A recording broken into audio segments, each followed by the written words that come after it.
When an idea fails and 100 million people die, there is catastrophe. There are wars, and there are revolutions, and huge amount of human suffering, and still people believe in it. Then that's a big problem. And one of these problems is present-day Marxism. Mizo is a right-wing thinker with considerably modest Indian cultural values. He has never held any government post in his life, nor is he associated with any organization. All his videos are original and creative. Please enjoy. Professor Wolf, who has studied in very big universities, has got a big degree, is also a professor. He is one of the new Marxists, the neo-Marxists. And he preaches his thing all over US, probably all over the world too. And is a famous YouTube personality. Excusable in any of that. Oh, and let me mention, since it might be of some interest to you, the three schools I attended his contention were Harvard, is that Stanford, instability, inequality, and undemocratic structures are a part of capitalism. Well, these things predate capitalism by as far as you can go into history, 2,000 years to a million years. I mean, you can go as much deep as you want. These things are a part of animal life and transmitted to us in human society. It is not something that capitalism invented. But these people, they put everything to capitalism. Capitalism is responsible basically for all these things that are happening today. It is absolute nonsense. Here the good professor Beyond and that, his socialists views on agree this about subject. three flaws, failures of capitalism. And again, briefly, to go through them. But there are three. Capitalism is unstable. Capitalism is unequal. And capitalism is fundamentally the real world is undemocratic. dynamic. It is constantly changing. The demand for certain products are going up and demand for certain products are going down. And plus, in the real world, there is government interference. Now, you just can't simply deny that government should not interfere, because the government is the most powerful institution in any society, and they interfere in so many different ways. So this causes instability in the market, and so the capitalist system tries to adjust accordingly to government interference and the fluctuations in demand and supply. And this sometimes it becomes very bad, because a lot of different factors come together and you get economic crisis. Now, remember, any system of economy, whichever way you organize it, in a socialist way or in a capitalist way, you should remember that it is ultimately run by human beings.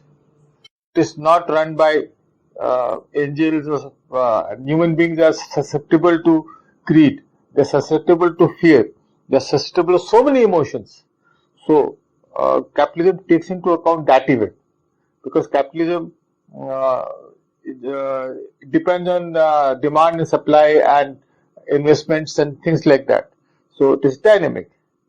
And when he himself says that the failure is once, on an average, the failure is certainly can be more, but on an average the failure is once in 47 years. That is an extremely good record for something that is dynamic, something that is constantly changing.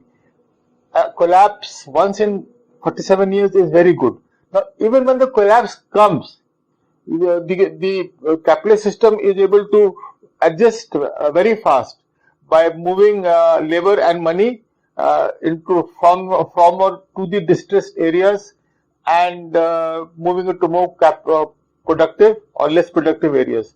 So there is a constant. In fact, this thing is going on constantly. There is a constant churn of labor and capital in capitalist economies. During crises, this really comes to the fore. Yes, it is true that certain people who are affected by the crisis, they get a lot of, they suffer, they do suffer. There's no doubt about that. But you must note that unemployment benefits of a capitalist system are always better than even the salaries of the socialist system. So it is on an average.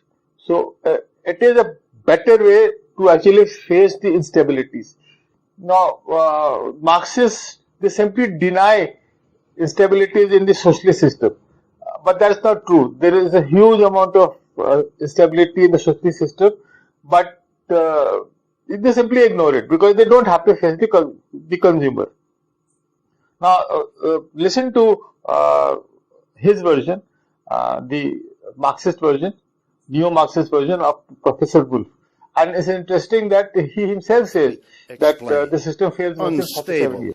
Every 47 years in every capitalist country, on average, there's an economic downturn. Not due to nature and not due to war, just built into the system. It's called the business cycle because it always comes back. Millions of people lose work. Businesses go out of business. A crazy crash.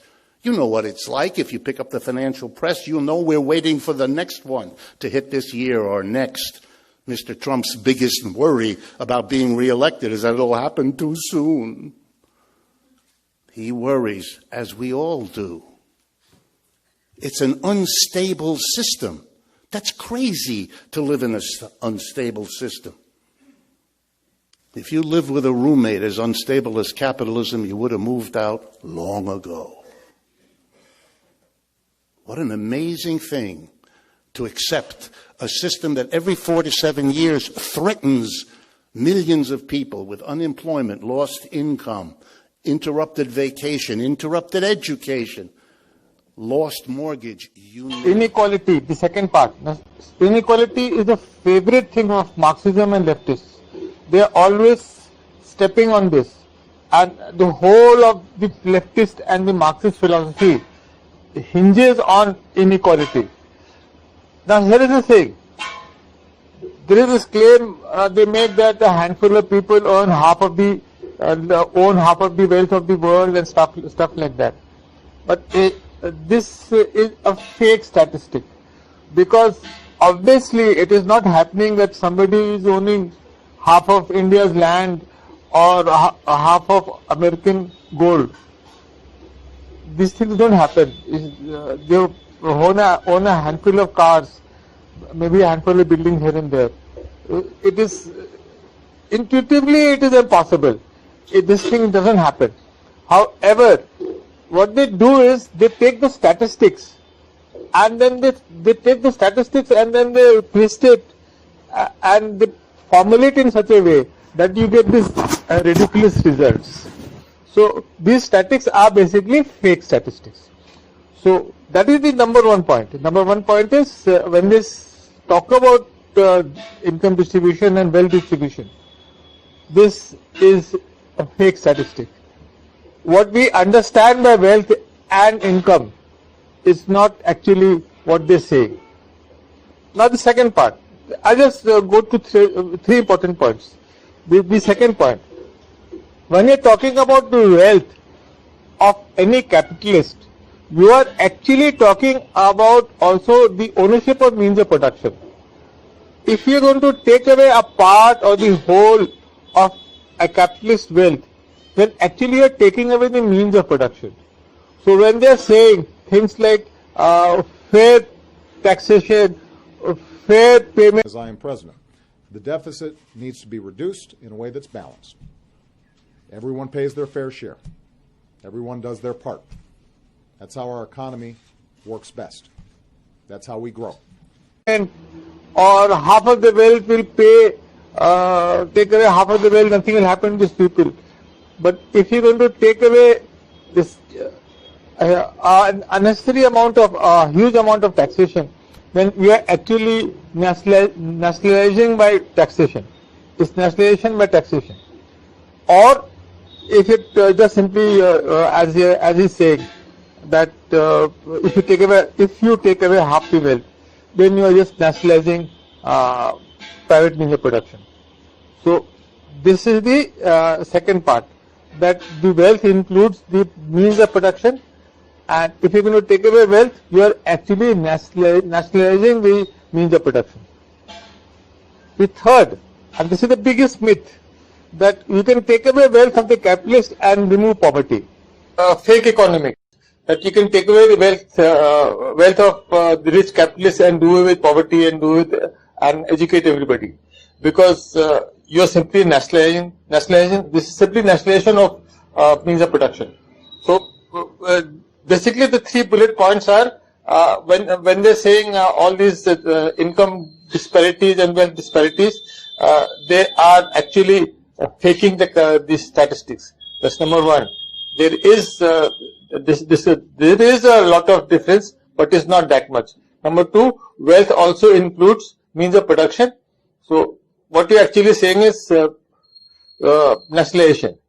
And number three is you cannot take away means of production from one person and remove poverty, because that doesn't happen. And in fact, it was initially done in the French Revolution, where it failed. Then it was done in Russia, where it failed. It was done in China, where it failed. It was done in Bihar, India, where it failed. It was done in Cuba, where it failed. It was done in Venezuela, where it failed. So the history and the economics does not stand for it. Listen to Professor Bulls of the same thing, and you'll find very interesting when he says that he suggests, he doesn't say it, he just suggestion that 1/2 of the rich capitalist wealth should be taken away and given to the poor. He's actually exposing himself as a Stalinist or a Marxist or even a Pol Pot. What he's really saying is nationalization of means of production. Listen and to him let's very do the next one. Inequality. Oxfam in England keeps track of these things. And the latest number from them summarizes it all. The 80 or 90 richest people in the United States together, in the world, have more wealth than the bottom half of the population, 3.5 billion people. That's the achievement of capitalism, that kind of distribution. If you took away half the wealth of those 80 to 100 people, guess what? They'd still be the richest people in the world, only you'd now have a vast amount of money to deal with the sickness, the lack of education, the absence of water, the insufficiency of food of the vast majority of people. What an achievement, such inequality. Because suddenly the professor has found out that the old socialism was bad and is talking about new socialism. So just listen to this. He is just covering his tracks. Because the situation's different abroad. You don't know much about socialism, or what you do know is 75 years out of date, because it's changed a lot, as I'm going to point out to you as I go through the argument. Now, the old socialism, they had 42 states in 1970, and you can see them scrolling on the screen right now, and all of them had total dictatorships. There was one party rule and nobody was allowed to form any party. There was no free vote and there was nothing. There was no trade unions also. All the trade unions belonged to the dictator. Everything belonged to the dictator. And these 42 countries had total ownership of the means of production. The states had the ownership of means of production. There was no private means of production. And without any opposition, they were free to do whatever they wanted. Anyhow. And now finally, the lack of democracy. The part of it you probably know and thought about is the buying of our political process. On display every day, everywhere. You all see it, you all know it. But here's... What do you mean by this? Of course, money influences doesn't influence elections. That is absolutely true. But does that mean that we don't have a political process? We lose all of freedoms. The government can do whatever it wants. You have dictatorship. It doesn't mean that. Socialism is always associated with dictatorships. All the socialist states were dictatorships. There was not even one socialist state that wasn't a dictatorship. At the moment they tried to loosen up the system, the socialism collapsed. So why is he abusing democracy that gives you so many rights? It gives you the right to demonstrate. It gives you the right to form political parties. It gives you the right to follow the law that nobody can prosecute you. It gives you the right to a fair trial. It gives you thousands of rights. And just because money influences in elections, they will give up all these rights? I told you that it is simply old detergent in a new box. Now, there is this line in Karl Marx's writing that says that the dictatorship of the proletariat. Now, this was expanded into total dictatorship. And it was implemented initially implemented as a dictatorship of the proletariat and then expanded into total dictatorship. Now, here Professor Wolff's version of the same thing. He has just changed it and updated it. But here's a part of the lack of democracy you might not have thought about. Long ago, we got rid of kings, queens. We decided we didn't need somebody sitting at the top of society telling us all what to do so that we would all be, let's call it subjects. That's what they called us. So we got rid of the kings and queens and we said, no, we can run this in a different way, this political system. We can all get together, we can periodically vote and take steps and collectively make the decisions that used to be in the hands of the kings and the queens. How interesting. We democratized, at least a little, the politics. And what we didn't do was to democratize the economics. So what do we have inside each enterprise? A little king, an owner, a manager, a board of directors, a king and his court, who run everything, who make all the key decisions, what to produce, how to produce, where to produce, and what to do with the profits everybody in the enterprise helps to produce. If it's too difficult for you to hear me out, then it's a sign that I'm getting to you. Thanks. We're good. Please keep going. Please hear out Professor Wolff. Please respect Professor Wolff. We don't have democracy in our workplaces. We never did. The commitment to democracy is verbal in this society, limited to that voting activity where we live, but not where we work. And as adults, that's where we spend most of our time, going to work, being at work, and recuperating from work. In the workplace, no democracy at all. We do what we're told. What we produce belongs to somebody else, and we have no say over what they do with it, how this is organized, what the technology is. And socialists, therefore, have said, my God, we can do better than capitalism, and that's what they want. Economic relations of individuals in a capitalist system is totally different from a socialist system. Because in a socialist system, there is no person-to-person thing, because the employer and the employees, everything is the state. So it is radically different. Now, in capitalism, persons enter into agreement with each other for some work or some service or some material. And this is mutually acceptable to both of them. You cannot force somebody to do work for you or supply something to you. This has to be mutually acceptable at a mutually acceptable rate. Now, once this has been finalized, then for the small period of time, the person who's accepting the money, he gives up a fraction of his democratic rights in lieu for compensation. And after being paid, the fruits of his labor is transferred to the person who's bought it. That is the way capitalist system works. And it is good because after being paid, the money which the person earns, he himself or she himself goes and buys other people's time. For example, a person who's a house painter, he paints a house. He's a worker that time. Now, after taking the money from the persons whose house is painted, he takes that money and he goes to a grocery store where he's buying actually the farmer's time, or he's going to the barber to get his hair dressed. He's buying barber's time. He's sending his children to school. There is buying the teacher's time, and so on and so forth. So it is called because it is absolutely free and it is absolutely there is no force involved.